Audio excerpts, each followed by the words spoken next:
Bismillahirrahmanirrahim. Assalamu alaikum student. This is Paradise College and on this time you are attending your class of chemistry. तो आज का topic हमारा है स्टेशियोमेट्री. Start करते हैं. इसको स्टाइकोमेट्री भी बोलते हैं या स्टेशियोमेट्री भी बोल सकते हैं. होती क्या है ये, इसकी ज़रूरत क्यों पेश आई? हम लोगों ने एटॉमिक मास के बारे में पढ़ा, मास नंबर के बारे में पढ़ा, हमने एटॉमिक मास के बारे में पढ़ा, एटॉमिक नंबर के बारे में पढ़ा, उसके बाद हमने मोल के बारे में पढ़ा, एवोगैड्रोस नंबर के बारे में पढ़ा, मोलर वॉल्यूम के बारे में पढ़ा. तो इन सारी चीज़ों के होते हुए हम केमिकल इक्वेशन जो है उसको ईजीली लिख सकते थे. लेकिन केमिकल इक्वेशन को लिख तो सकते थे, लेकिन केमिकल रिएक्शन प्रोसीड हुआ है, उसमें सारे रिएक्टेंट्स जो हैं वो कम्प्लीटली कन्वर्ट हो गए हैं या कुछ बच गए हैं, कोई साइड रिएक्शन तो नहीं रहा. इन सारी चीज़ों को स्टडी करने के लिए हमें ज़रूरत पेश आई किसकी? स्टेशियोमेट्री की या स्टाइकोमेट्री. आप इसको दोनों तरह से प्रोनाउंस कर सकते हैं, स्टेशियोमेट्री या स्टाइकोमेट्री. तो डेफिनेशन देखते हैं. What is स्टेशियोमेट्री? मीट्री है तो ऑब्वियसली ब्रांच ऑफ केमिस्ट्री है. It is branch of chemistry which tells about quantitative relationship. किसका relationship? Between reactants and product in balanced chemical equation.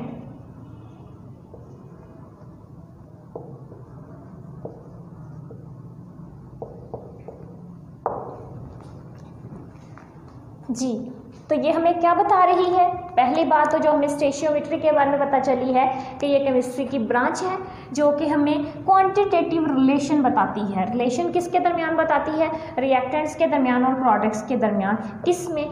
Balance chemical equation में. बैलेंस केमिकल इक्वेशन में हमने अगर reactants और products का quantitative relationship study करना हो तो हम उसको बोलते हैं स्टेशियोमेट्री. अब स्टेशियोमेट्री जो है इसके बारे में चंद अजम्पशंस हैं.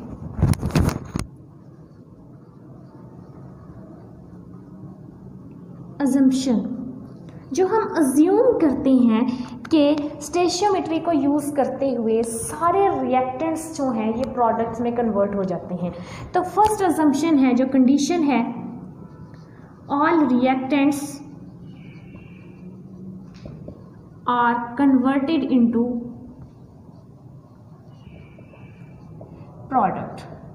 सारे रिएक्टेंट्स जो हैं वो प्रोडक्ट में कन्वर्ट हो जाते हैं. फर्स्ट अजम्पशन है या फर्स्ट कंडीशन है स्टेशियोमेट्री की. दूसरी इसके बारे में है कि no side reaction occur. No side reaction occur, कोई साइड रिएक्शन नहीं बचता, कोई साइड रिएक्शन नहीं रहता. सारे रिएक्टेंट्स जो हैं वो कम्प्लीटली कन्वर्ट हो जाते हैं प्रोडक्ट्स में. By using stoichiometry we have to known about that कि सारे जो रिएक्टेंट्स हैं वो कम्प्लीटली कन्वर्ट हो जाते हैं प्रोडक्ट्स में और कोई भी साइड रिएक्शन जो है वो नहीं बचता.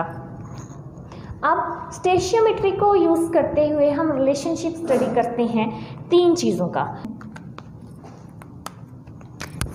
ये इसके आप टाइप्स भी बोल सकते हैं या रिलेशन बोल सकते हैं. फर्स्ट टाइप जो है इसमें आपके पास है मास रिलेशनशिप. डिस्कस करते हैं हम पहला रिलेशनशिप जो कि क्या है? Mass relationship. सेकंड वन जो है that is mass mole relationship. Third one जो है that is mass volume relationship. आप ये रिलेशनशिप्स जो हैं, जो हमें स्टेशियोमेट्री से मिले हैं, ये हमें क्या बताते हैं? This relationship shows if we have known mass of one elements, अगर हमारे पास एक एलिमेंट्स का या एक रिएक्टेंट का मास नोन है तो हम दूसरे का जो है वो फाइंड कर सकते हैं। If we know about mass of one element, we can find the other.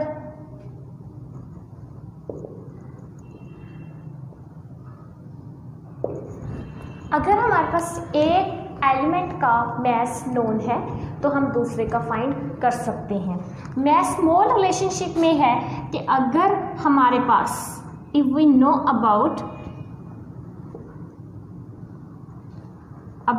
mass,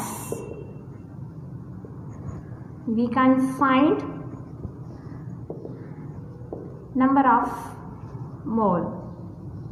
अगर हमारे पास mass मौजूद है तो हम मोल फाइंड कर सकते हैं। तो स्टेशियोमेट्री हमें 3 रिलेशन बताती है। मास रिलेशनशिप, अगर हमारे पास एक मास मौजूद है तो हम दूसरा मास फाइंड कर सकते हैं। अगर हमारे पास मास मौजूद है तो हम उसका नंबर ऑफ मोल्स फाइंड कर सकते हैं। मास वॉल्यूम रिलेशनशिप, अगर हमारे पास if we know about mass, we can also find volume. अगर हमारे पास mass मौजूद है तो हम वॉल्यूम फाइंड कर सकते हैं। ये तो आपके पास जो है स्टेशियोमेट्री के बारे में है कि स्टेशियोमेट्री क्या है, स्टेशियोमेट्री की ज़रूरत क्यों महसूस हुई। सबसे पहले हमने देखा कि हमने जो है वो atomic number, atomic mass, number of moles, Avogadro's number, molar volume, जब ये सारे देख लिए, इनको सबका पता चल गया हमें, तो हम केमिकल इक्वेशन जो है वो ईजीली राइट कर सकते हैं। केमिकल इक्वेशन जो है वो आगे कितनी ट्रांसफ़र होती है, उससे क्या रिएक्टेंट्स हैं, क्या प्रोडक्ट्स हैं, हम फाइंड कर सकते हैं। लेकिन क्या सारे रिएक्टेंट्स कम्प्लीटली कन्वर्ट होते हैं प्रोडक्ट्स में, हमें ये नहीं पता था। इसके लिए हमने जो है स्टेशियोमेट्री की स्टडी की कि स्टेशियोमेट्री जो है वो क्या है। ये हमें क्वांटिटेटिव रिलेशनशिप बताती है रिएक्टेंट्स का और प्रोडक्ट्स का। इसमें 2 अजम्पशंस होती हैं या कंडीशन आप कह सकते हैं कि our reactants are completely converted into products. इसमें सारे रिएक्टेंट्स जो है वो कम्प्लीटली कन्वर्ट हो जाते हैं प्रोडक्ट्स में, एक ये चीज़ बताती है। और दूसरा कि नो साइड रिएक्शन अगर कोई साइड रिएक्शन जो है वो नहीं बचता। अब इसकी जो स्टेशियोमेट्री है ये हमें 3 रिलेशनशिप बताती है। पहला जो है वो मास रिलेशनशिप है, सेकेंड वन जो है वो मास मोल रिलेशनशिप है और थर्ड वन जो है वो मास वॉल्यूम रिलेशनशिप है। जिस स्टूडेंट जैसे मास से आपको अंदाज़ा हो रहा है, अगर हमारे पास एक एलिमेंट का मास हो तो हम दूसरे को ऑब्वियसली फाइंड कर सकते हैं। उसके कि मास कैसे फाइंड कर सकते हैं, पीछे आप लोगों ने ग्राम एटम्स पे पढ़ा था। अगर आपके पास जो है वो नंबर ऑफ एटॉमिक मास मौजूद हो तो आप नंबर ऑफ एटॉमिक नंबर मौजूद हो, एटॉमिक मास फाइंड कर सकते हैं। नंबर ऑफ आयंस मौजूद हो, नंबर ऑफ ग्राम्स मौजूद हो तो आप मास फाइंड कर सकते हैं। इसी तरह से आपके पास जो है मास मोल रिलेशनशिप है जो कि हमें बताता है कि अगर आपके पास एक किसी एलिमेंट का मास मौजूद हो तो आप उसके नंबर ऑफ मोल्स फाइंड कर सकते हैं। थर्ड जो है मास वॉल्यूम के बारे में है कि अगर आपके पास जो है मास मौजूद हो तो आप उसका वॉल्यूम फाइंड कर सकते हैं। ये तो थी आपके पास 3 रिलेशनशिप जो हैं स्टेशियोमेट्री के। ये शार्ट क्वेश्चन के तौर पर भी आ सकते हैं। Write the name of the relationship which tell us about stoichiometry. जो स्टेशियोमेट्री के बारे में रिलेशनशिप हमें बताते हैं उनके नेम्स लिखें। उसके बाद नेक्स्ट टॉपिक है लिमिटिंग रिएक्टेंट। लिमिटिंग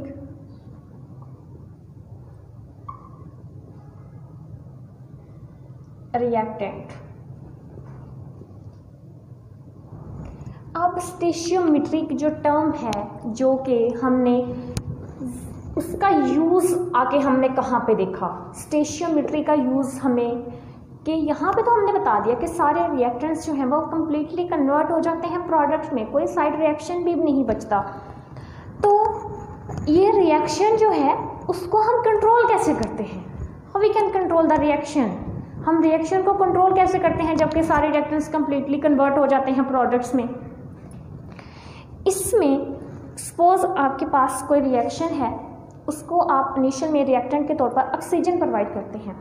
ऑक्सीजन जो है वो बर्निंग प्रोसेस के लिए यूज़ होती है, बहुत जल्दी बर्न कर देती है, और जो प्रोडक्ट्स हैं वो आगे थोड़े से कन्वर्ट होंगे अदर देन ऑक्सीजन जो है वो एक्सेस अमाउंट में मौजूद होगी। तो फिर हम इस रिएक्शंस को कंट्रोल कैसे करते हैं? इसके लिए हमने स्टेशियोमेट्री को यूज़ करते हुए टर्म यूज़ की लिमिटिंग रिएक्टेंट। डेफिनेशन देखते हैं। लिमिटिंग रिएक्टेंट, ये बात हो रही है रिएक्टेंट की। Limiting reactants are those reactant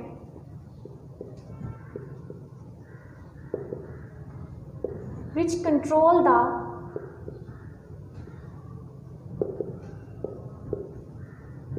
amount of product। Limiting reactant करता क्या है? Limiting reactants are those reactants which control the amount of products, जो प्रोडक्ट्स की अमाउंट को कंट्रोल करता है। फॉर एग्जाम्पल, आपके पास स्टूडेंट्स 30 कबाब हैं। कॉमन एग्जाम्पल है डेली यूज में, आपके पास 30 कबाब हैं। यू हैव 5 ब्रेड पैकेट, आपके पास 5 जो है ब्रेड के पैकेट है, जिसमें आपके पास जो है वो 58 स्लाइस ऑफ ब्रेड हैं। अब आप जो है 58 स्लाइस ऑफ ब्रेड की वजह से आपके पास जो टोटल सैंडविच बनेंगे वो बनेंगे 29। इसमें 29 सैंडविच बनेंगे। अब आपके पास किस चीज़ की कमी है और किस चीज़ की ज़्यादती है? आपके पास ऑब्वियसली अब यहाँ पे आपके पास जो है वो 29 जो हैं वो सैंडविच बने हैं। तो किस चीज़ की शॉर्टेज है? कबाब तो आपके पास 30 हैं, तो 30 सैंडविच बनने चाहिए, लेकिन यहाँ पे शॉर्टेज है आपके पास ब्रेड की। तो जो ब्रेड है वो क्या कर रहा है? Act as limiting reactant. Limiting reactant का मतलब है कि ये प्रोडक्ट की अमाउंट को कंट्रोल कर रहा है। यानी यहाँ पे आपके पास 30 सैंडविच बनने थे, वहाँ पे आपके पास 29 बने हैं। किसकी वजह से? इस ब्रेड स्लाइस की वजह से। इसने क्या किया है? प्रोडक्ट को कंट्रोल किया है, अमाउंट ऑफ द प्रोडक्ट्स जो है वो कम हो गई है। तो आपके पास जो ब्रेड स्लाइस है वो लिमिटिंग रिएक्टेंट के तौर पर एक्ट कर रहा है। अब आप एग्जाम्पल देखते हैं आप लोगों की केमिस्ट्री के हवाले से। आपके पास जो है 2 मोल हैं हाइड्रोजन के और 1 मोल है ऑक्सीजन का, जो कि बनाते हैं 2 मोल वाटर के। अब यहाँ पे कौन सी चीज़ जो है वो लिमिटिंग रिएक्टेंट के तौर पर यूज़ कर रही है और कौन सी चीज़ जो है वो एक्सेस रिएक्टेंट के तौर पर यूज़ कर रही है? हम लोग यहाँ पे देखेंगे कि यहाँ पे 2 मोल जो हैं वो यूज़ हुए हैं। 2 मोल ऑफ हाइड्रोजन के 2 मोल यूज़ हुए हैं, जो कि बनता है 4 ग्राम। 1 मोल जो है वो यूज़ हुआ है ऑक्सीजन का, जो कि इक्वल है 2 ग्राम के। अब आपके पास जो प्रोडक्ट आया है वो भी है 2 मोल ऑफ वाटर, जो कि आपके पास क्या बनता है 36 ग्राम। अब यहाँ पे आपने एक चीज़ नोट की कि अगर हम हाइड्रोजन के 2 मोल की बजाय 4 मोल कर देंगे तो आपके पास जो वाटर आएगा वो भी 4 मोल ही आएगा। लेकिन यहाँ पे हमने हाइड्रोजन की अमाउंट जो है वो लिमिटिंग रखी हुई है। ऑक्सीजन के साथ उसका बैलेंस केमिकल इक्वेशन में कोई फ़र्क नहीं पड़ेगा। अगर हम ऑक्सीजन की अमाउंट डबल भी करेंगे तो जब तक हाइड्रोजन की अमाउंट जो है वो डबल नहीं होगी, प्रोडक्ट्स जो है वो डबल नहीं होगा। तो यहाँ पे हाइड्रोजन जो है,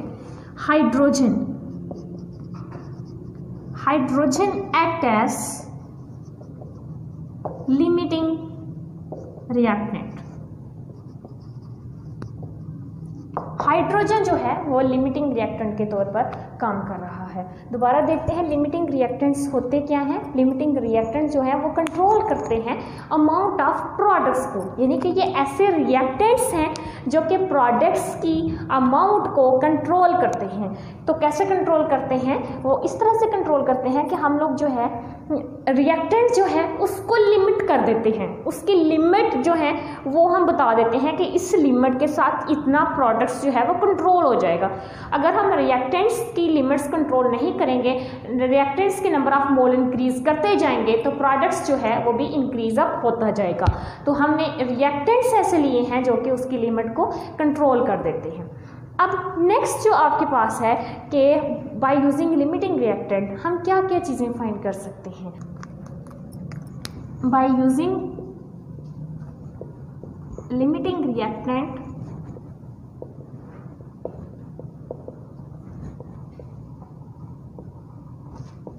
वी कैन फाइंड, हम क्या चीज़ें फाइंड कर सकते हैं बाय यूजिंग लिमिटिंग रिएक्टेंट्स। हम लिमिटिंग रिएक्टेंट्स को यूज़ करते हुए फाइंड कर सकते हैं पहली बात number of mole of reactants, reactants के नंबर ऑफ मोल फाइंड कर सकते हैं। दूसरी चीज़ number of mole of product, हम प्रोडक्ट्स के जो है वो नंबर ऑफ मोल्स फाइंड कर सकते हैं। Next find the reactants which control the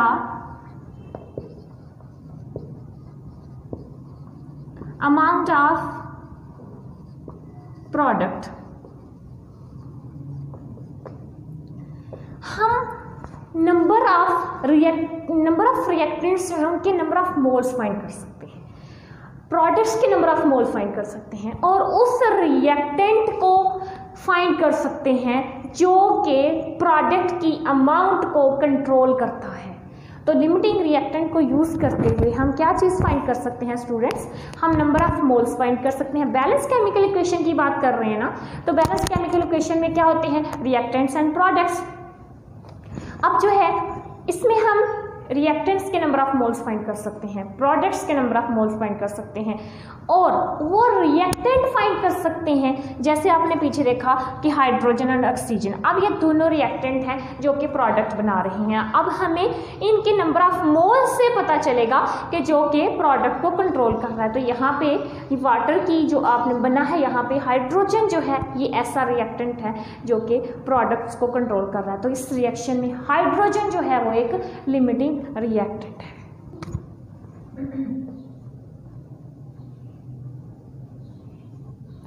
yield, yield का मतलब है कि जो हमें फाइनल प्रोडक्ट हासिल होता है उसको हम लोग बोलते हैं yield.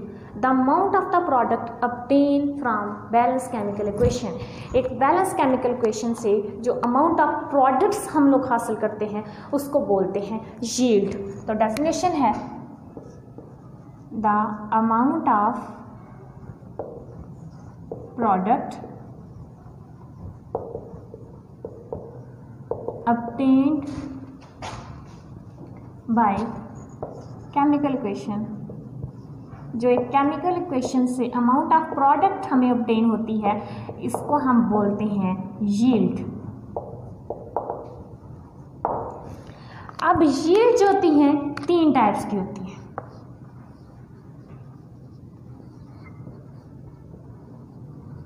There are three types of yield. First one is called theoretical yield. Theoretical yield. Second one is actual yield. And third one is called percentage yield.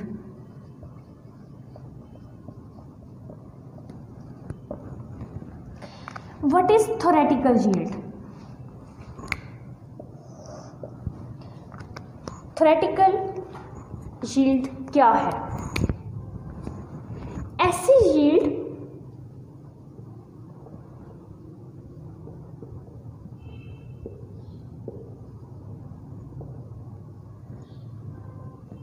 those yield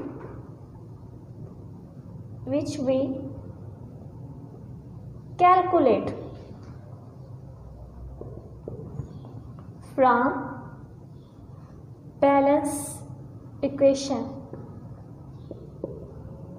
ऐसी yield है जिसको हम जस्ट कैलकुलेट करते हैं, किससे? Balance chemical equation से theoretically उसको हम कैलकुलेट करते हैं कि आपके पास एक बैलेंस केमिकल इक्वेशन है, आप उसको प्रैक्टिकली परफॉर्म किए बगैर आप उसको जस्ट कैलकुलेट करते हैं, उसको हम लोग बोलते हैं theoretical yield. Actual yield, actual yield ऐसी यील्ड है, those yield which are obtained by performing chemical process, जो कि एक हम केमिकली एक्सपेरिमेंट को परफॉर्म करके जो आपके पास यील्ड आती है उसको हम लोग बोलते हैं एक्चुअल यील्ड। और एक्चुअल यील्ड की जो अमाउंट है, amount is less than theoretical। Actual yield की जो अमाउंट है वो थ्योरेटिकल यील्ड से ऑलवेज कम होती है। क्यों कम होती है? क्योंकि थ्योरेटिकल यील्ड तो हम जस्ट कैलकुलेट करते हैं, लेकिन एक्चुअल यील्ड हमारे पास आती है परफॉर्म करके, एक्सपेरिमेंट परफॉर्म करने के बाद जो यील्ड आती है उसको हम एक्चुअल यील्ड बोलते हैं। और एक्चुअल यील्ड की जो अमाउंट है वो ऑलवेज लेस देन होती है थ्योरेटिकल यील्ड से। क्यों? थ्योरेटिकल यील्ड को तो हम जस्ट ऐसे ही कैलकुलेट कर लेते हैं, जबकि एक्चुअल यील्ड हम एक्सपेरिमेंट परफॉर्म करके करते हैं। परसेंटेज यील्ड की, what is percentage? Percentage yield,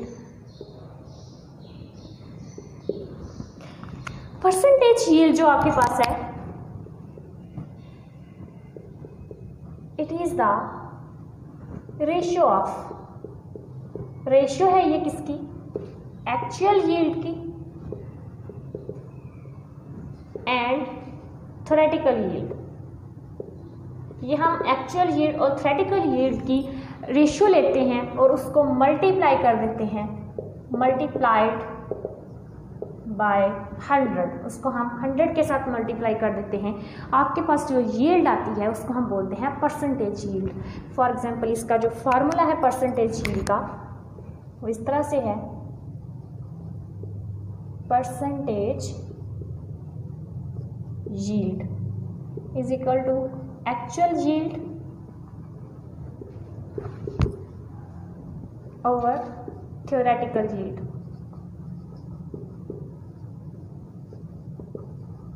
multiply by 100। यानी परसेंटेज यील्ड क्या है स्टूडेंट्स? ये रेशियो है एक्चुअल यील्ड और थ्योरेटिकल यील्ड के दरमियान, और उसको हम मल्टीप्लाई कर देते हैं 100 के साथ। जो यील्ड इस तरीके से हमारे पास आती है उसको हम बोलते हैं परसेंटेज यील्ड। यील्ड होती क्या है?